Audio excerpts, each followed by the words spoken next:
Shalom, when the self source by giving no praise to Yahweh, Bashem Yahushua, Bashem Kakadash, double honors to the apostles of Great Millstone, and honors brothers doing the work of the Most High in truth and in sincerity. Yahweh's real name, with whom the world ignorantly calls God Jehovah or Yahweh. His real name is Yahweh. His son's true name is Yahweh Shai. And when we pray Yahweh, Bashem Yahushua, Ba meaning in, Ha meaning that, and Sham meaning names, Yahweh, in the name of Yahweh Shai.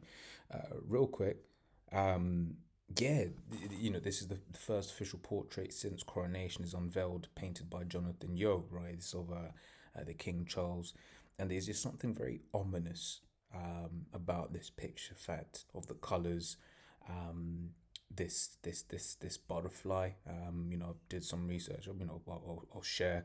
Don't not fully, sure. Of the occultic meanings of this. But what I have found was rather interesting, but there's just something very ominous about this picture. So we look at the word ominous. It says ominous, portentous, fateful meaning.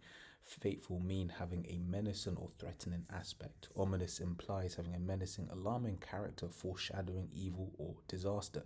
Ominous rumblings from the volcano. And you see here also from Cambridge, says suggesting that something unpleasant is likely to happen, right? And then I just looked up butterflies in the occult. Just this is one of the answers that I found. Like I said, it's not something that that I know a lot about. The whole occult and all of that sort of stuff. But this is something that I did come across, right? So it says, what importance have butterflies in witchcraft, and what spells could I use dead butterflies, right? And just goes to show you that there are people in this world that are genuinely getting into this kind of realm or witchcraft, right? These low level guys, right? So how much more so these elites. And in fact, we can load up some precepts on that as well. So this is Exodus 22:18, straight into the point: thou shalt not suffer a witch to live. Okay, and that's straight into the point, right? These activities. I mean, there's a whole channel dedicated to it, right? How to be a witch, right? And yeah, the descriptions are very plain on that, right? But on the other point about how if these low level individuals are doing it, how much more so about their elites. This is Ephesians 6:10. Finally, my brethren, be strong in the Lord and in the power of his might. Put on the whole arm of the Most High, that ye may be able to stand against the wiles of the devil. For wrestle not against flesh and blood, but against principalities, against powers, against the rulers of the darkness of this world, against spiritual wickedness in high places. Right, so these things are real. You get people in this world because they've never seen the spooky stuff, right? They believe that the spooky stuff doesn't exist, but the Lord has allowed us to see these things and to believe them too, right? So when we speak about the witchcraft and stuff like that is happening in this world, we can see it, right? When you're watching television and you're seeing all the madness that's going on, it's like, yeah, that's what that is, right? It's straight up witchcraft, okay? But we come back here, right? But it says butterflies are a symbol of transformation, particularly big transformation. And what these elites are wanting to do is to bring in a big change, right? This new system is gonna, completely upend the old system, right? They want this big change, right? It says the caterpillar changes from one species to another, completely deconstructing itself to become something new entirely, right? Which makes me think of like although not the same, but makes me think of the phoenix, right, which is one of Esau's symbols, right? From the ashes, coming up and basically being something new, right? But that's what you're seeing here, completely deconstructing itself to become something new entirely, and that's what E wants to do with this kingdom. He's trying to deconstruct it. He's trying to destroy it so that he can, from the chaos, come out and bring order, right? It says that's some powerful intent.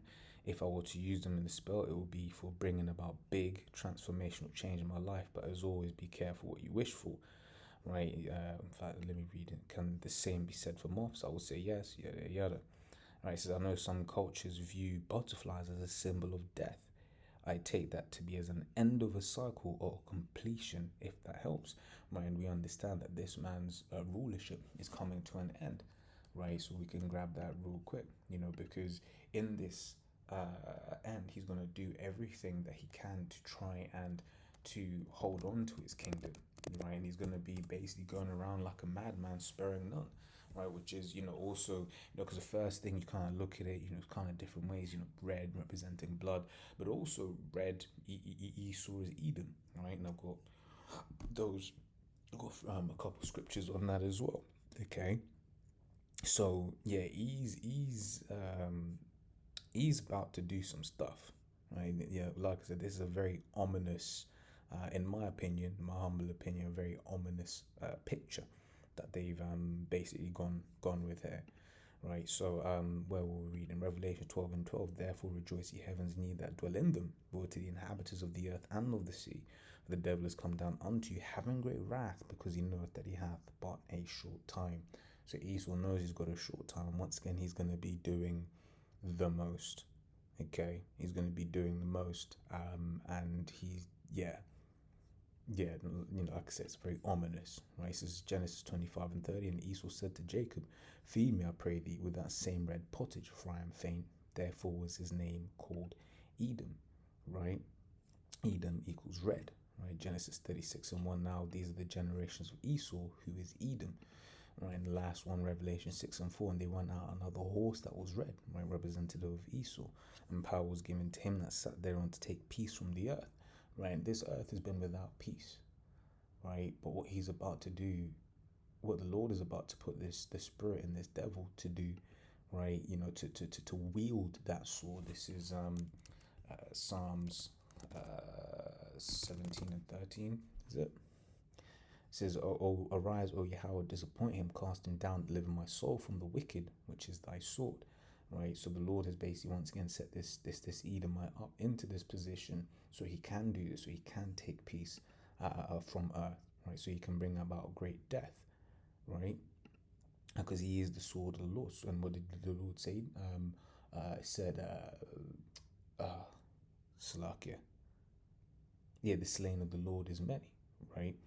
So let's read that again. It's Revelation 6:4. And they went out another horse that was red, and power was given to him that sat thereon to take peace from the earth, that they should kill one another, and there was given unto him a great sword.